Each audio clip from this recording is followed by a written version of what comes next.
Shiv education channel पर आपका स्वागत है। हम राजस्थान पशु परिक्षेत्र की तैयारी कर रहे हैं, उसके अंदर हम राजस्थान भूगोल पढ़ रहे हैं। आई होप आप क्लासेस रेगुलर देख रहे हैं। अगर नहीं देख रहे तो आप कोई भी क्लासेस रहे, मैं ये नहीं कहती कि आप यही लो, जैसी आपकी इच्छा हो, जो आपको पसंद आए, क्लासों के अंदर कंटेंट पसंद है उनकी रेगुलर क्लास लिया करो। ताकि क्या है कि एक चीज अगर आपकी समझ में आने लगती है, धीरे धीरे उसके साथ आप याद करने लगते हो। बीच बीच में छोड़ देने से क्या है कि आपका उस सब्जेक्ट के प्रति थोड़ा लगाव कम होगा और कम चीजें याद हो पाएगी। एग्जाम कब आ जाएगा, कब रिजल्ट आ जाएगा, आपको पता नहीं चलेगा। तो हमने पिछली क्लास में क्या देखा था, चंबल नदी पढ़ी थी, हमने बना लिया था, यानी कि चित्र बना लिया था, डायग्राम बना लिया था। उस डायग्राम को बनाने के बाद हमने ये देखा था कि कौन कौन सी नदियां हैं जो दाईं ओर से निकलती है और कौन सी नदियां हैं जो बाईं ओर से निकलती है। दोनों चीजें हमने देखी थी। यह भी देखा था कि चंबल नदी का उद्गम जनापाव की पहाड़ी एमपी से होता है और जाके इटावा के अंदर यूपी में यमुना नदी के अंदर मिल जाती है। ये चीजें भी हमने देखी थी। इसके बाद इसकी सहायक नदियां देखा और हमने बांध नहीं देखे थे।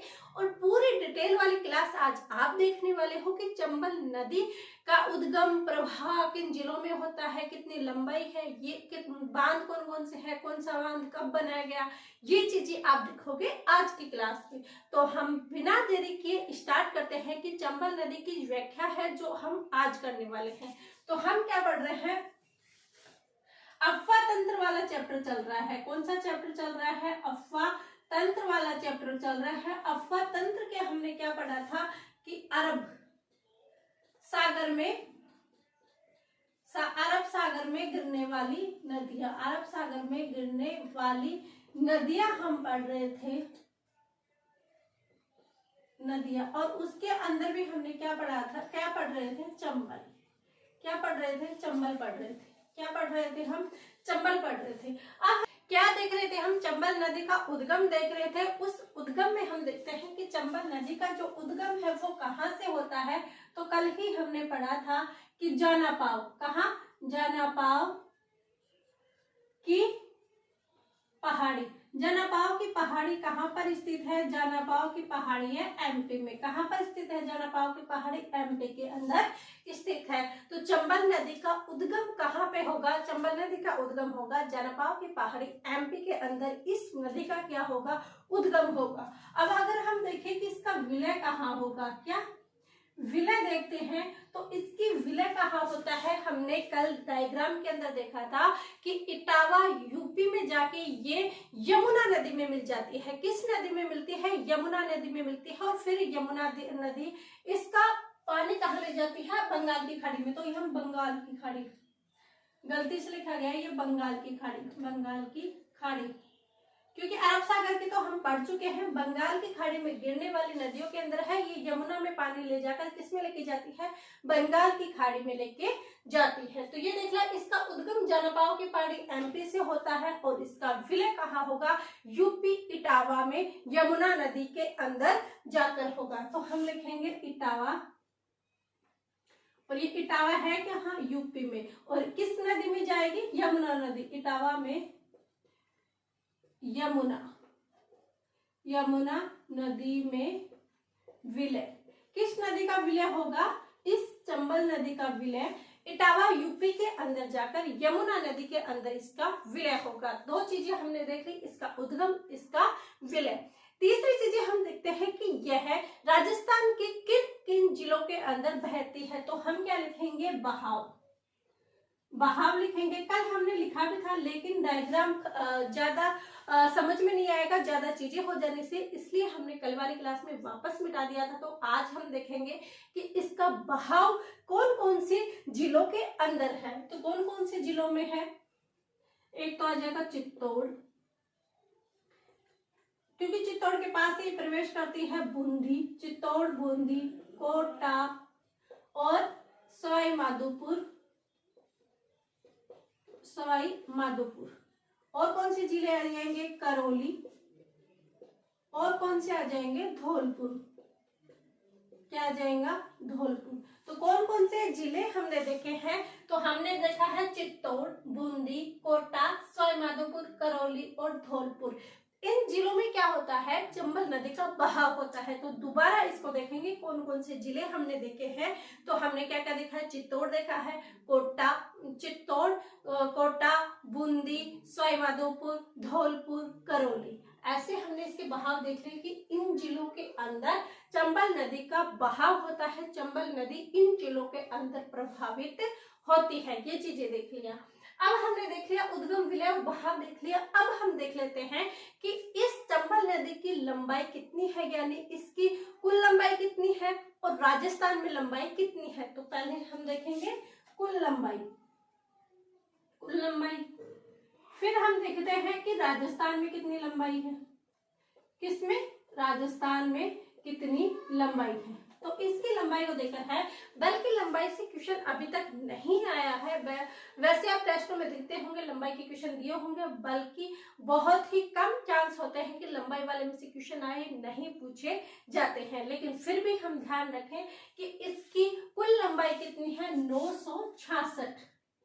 966 किलोमीटर क्या है, इसकी कुल लंबाई है।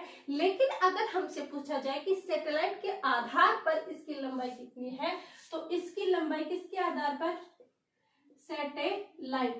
सैटेलाइट के आधार पर इसकी लंबाई है 1051 किलोमीटर। कितनी है, सैटेलाइट के आधार पर 1051 किलोमीटर, बल्कि इसकी अगर हम देखते हैं कुल लंबाई तो कितनी है, 966 किलोमीटर है इसकी कुल लंबाई। अब ये देखा जाता है कि राजस्थान में इसकी लंबाई कितनी है। तो राजस्थान में आप देख सकते हो कि चित्तौड़, बूंदी, कोटा, सवाईमाधोपुर, करौली, धौलपुर, यानी राजस्थान के दक्षिणी की तरफ, यानी दक्षिणी पूर्वी की तरफ जिलों के अंदर बह रही है। तो इसकी लंबाई ज्यादा नहीं है राजस्थान में। तो कितनी है, 135 किलोमीटर। कितनी है राजस्थान में, 135 किलोमीटर, 135 किलोमीटर राजस्थान की लंबाई है। अब आप देखो कुल लंबाई कितनी है, 966 किलोमीटर है। सैटेलाइट के आधार पर 1051 किलोमीटर है और राजस्थान की लंबाई कितनी है, 135 किलोमीटर। इसके अंदर हो सकता है कि आपको एक या दो आसपास भी दिख सकते हैं, काफी बुक्स, काफी ये चीजें बताई गई है, लेकिन ऑथेंटिक अगर हम देखते हैं तो ये ही उनके अंदर मेंशन किया गया है। तो हमने ये देख लिया कि कुल लंबाई, राजस्थान में लंबाई कितनी है। अब नेक्स्ट बात देखते हैं कि चंबल नदी का उद्गम हमने पढ़ लिया, विलय हमने पढ़ लिया, बहाव हमने पढ़ लिया। अब देखते हैं कि यह इस नदी पर कौन कौन से बांध बने हुए हैं। तो चंबल नदी पर बांध देखते हैं, चंबल नदी पर बांध देखते हैं।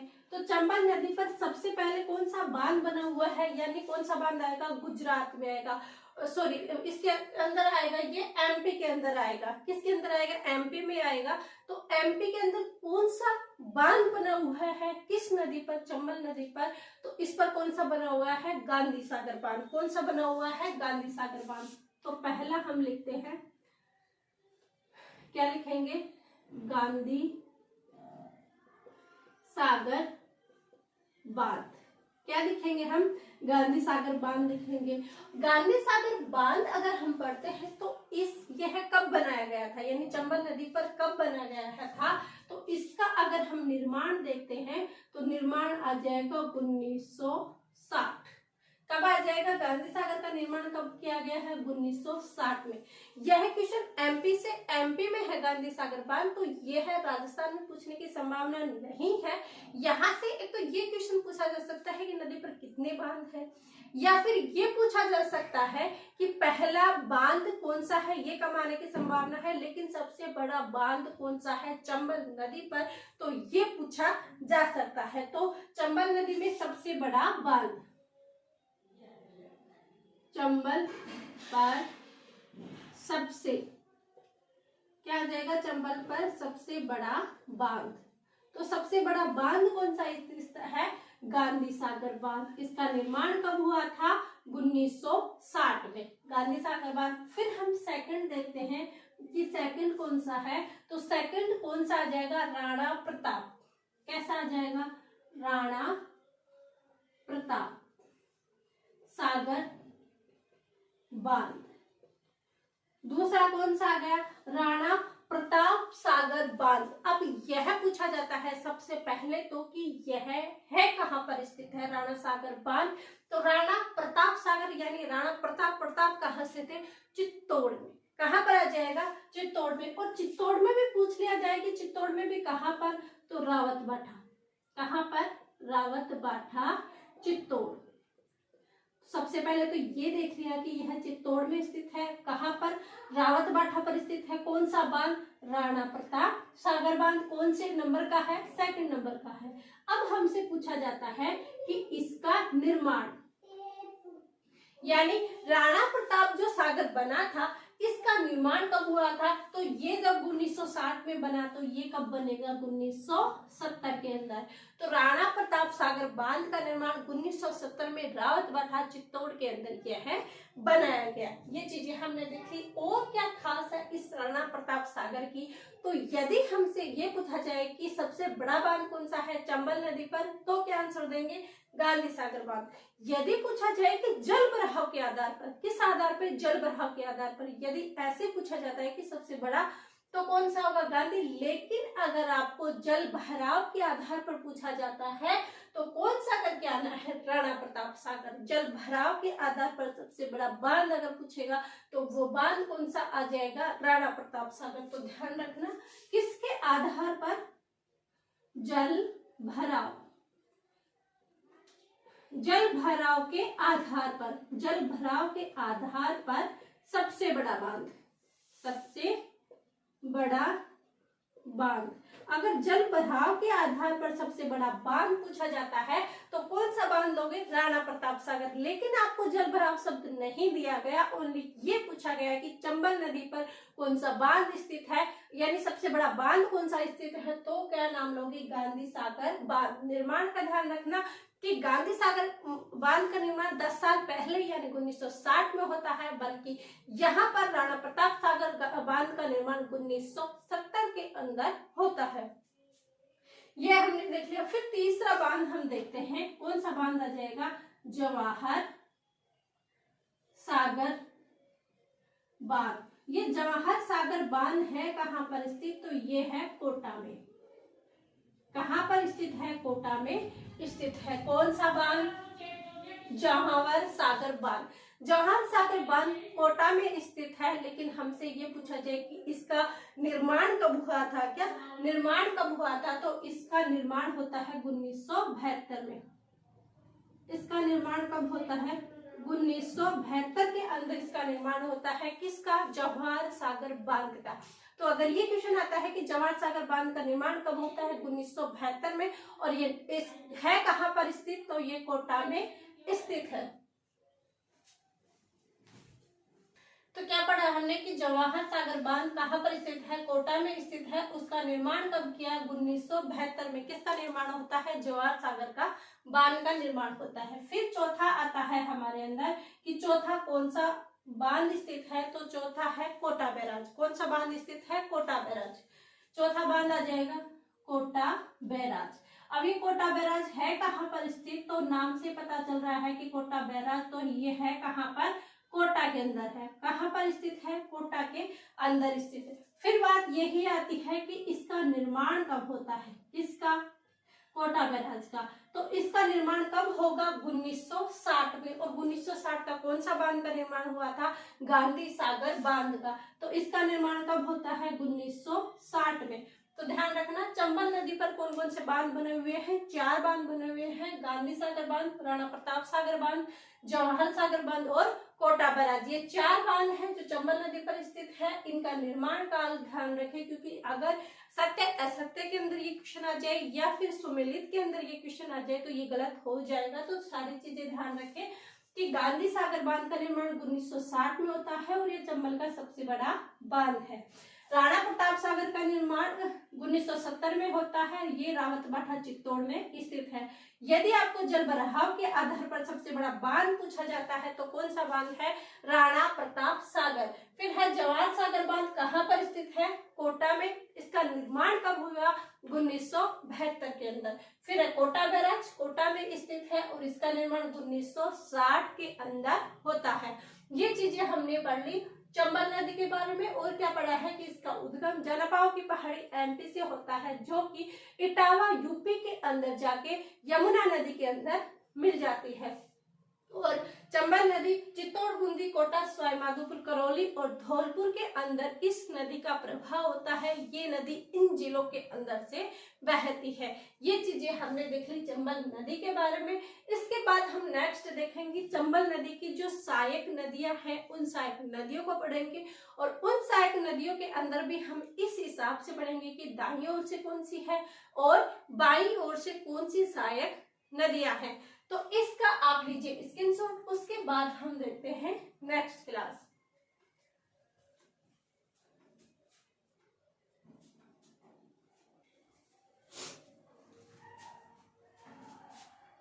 आई होप आप सभी ने स्क्रीनशॉट ले लिया होगा। इसके बाद हम देखते हैं कि इसके बाईं तरफ से कौन सी नदियां निकलती है और इसके दाईं तरफ से कौन कौन सी नदियां आकर इसमें मिलती है, कहाँ से उद्गम होता है और कहाँ पर विलय होता है। तो ये चीजें हम अब देखेंगे।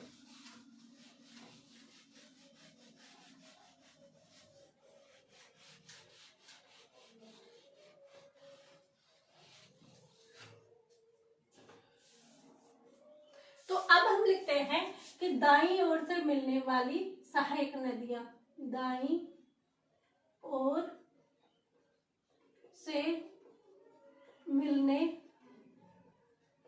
वाली सहायक नदियां।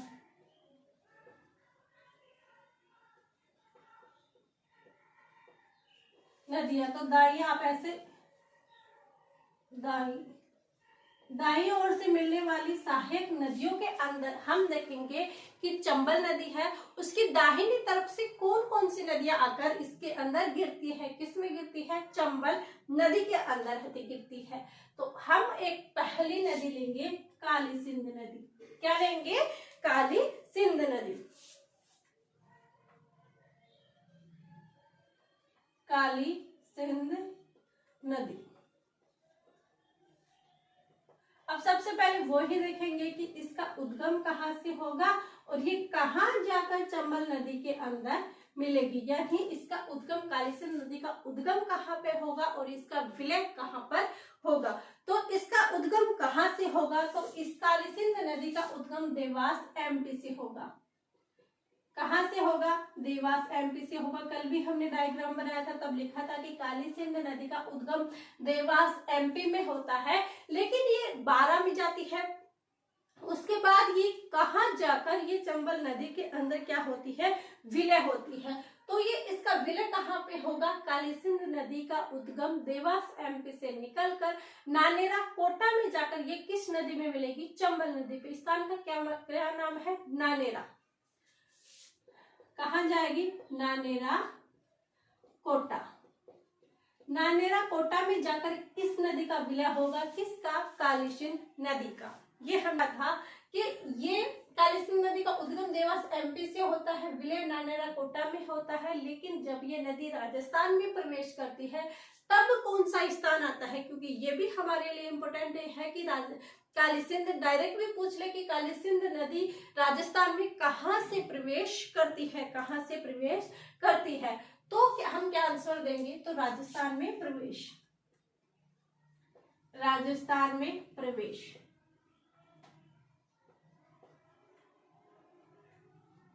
राजस्थान में अगर हम प्रवेश देखते हैं तो स्थान है बैंदा या बिंदा। क्या नाम? बैंदा भी बोलते हैं, बिंदा भी बोलते हैं। कहाँ पर?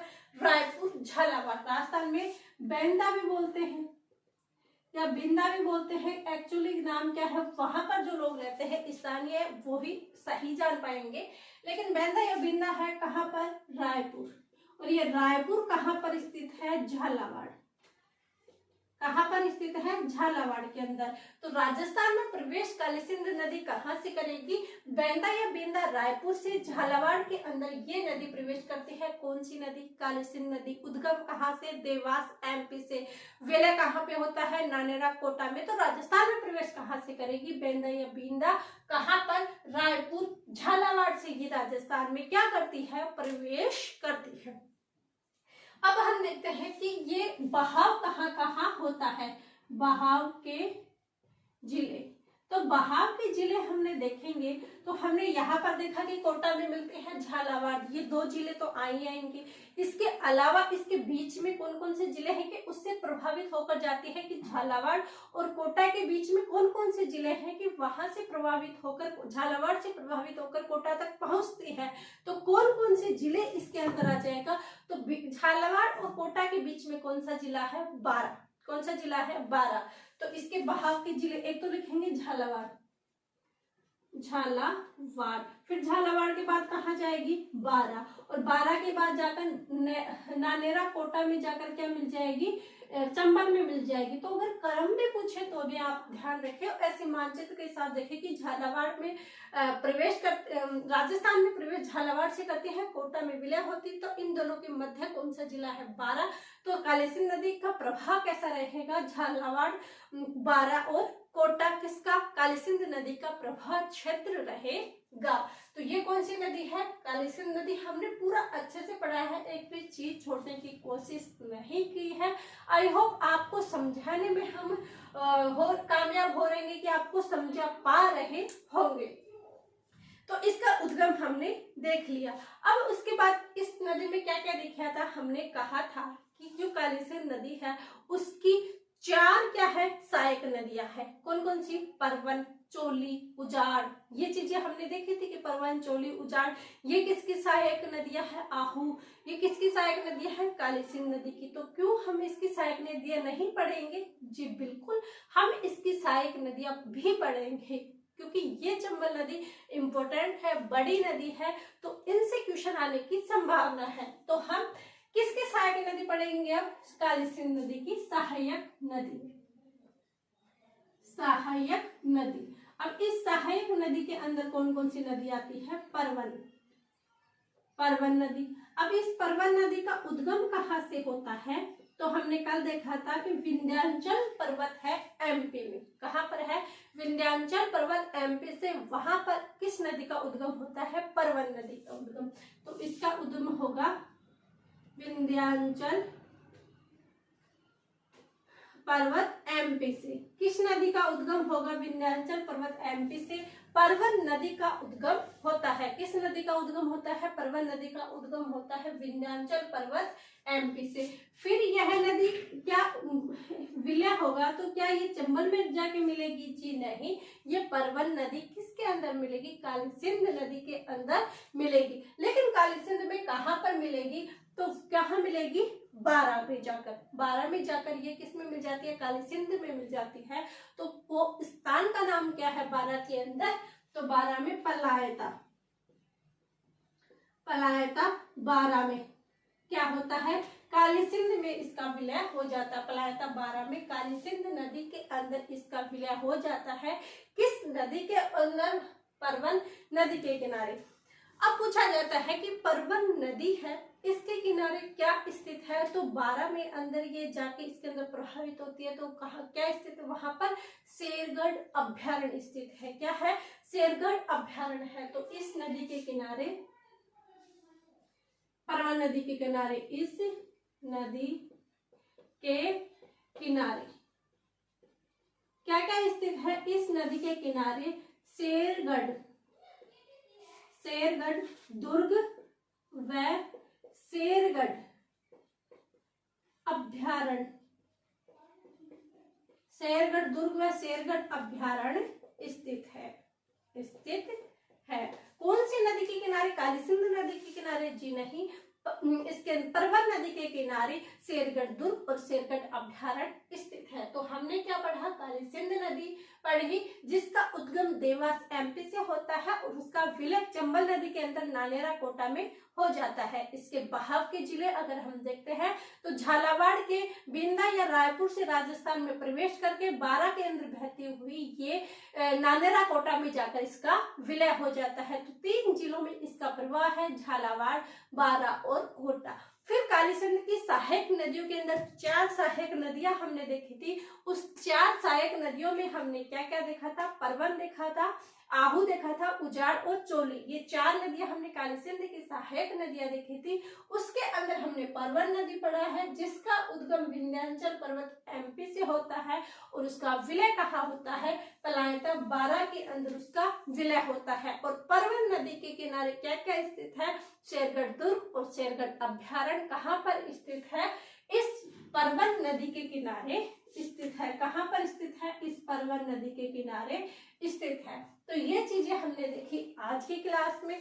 बाकी इस काली सिंध की सहायक नदियों को हम कल वाली क्लास में देखेंगे और चंबल की जो सहायक नदियां हैं उनको भी कल की क्लास में देखेंगे। आई होप यह वीडियो आपको पसंद आया होगा। पसंद आता है तो लाइक कीजिए एंड आप कमेंट करके बताइए कि यह क्लास कैसी लगी आपको। उसके बाद ये चीजें आप नोट्स बना के साथ में लिखें और याद भी करें। एग्जाम कब आ जाएगा आपको पता भी नहीं बनेगा। चलो ठीक है, मिलते हैं अब कल की क्लास में। आप सभी का धन्यवाद। Thank you.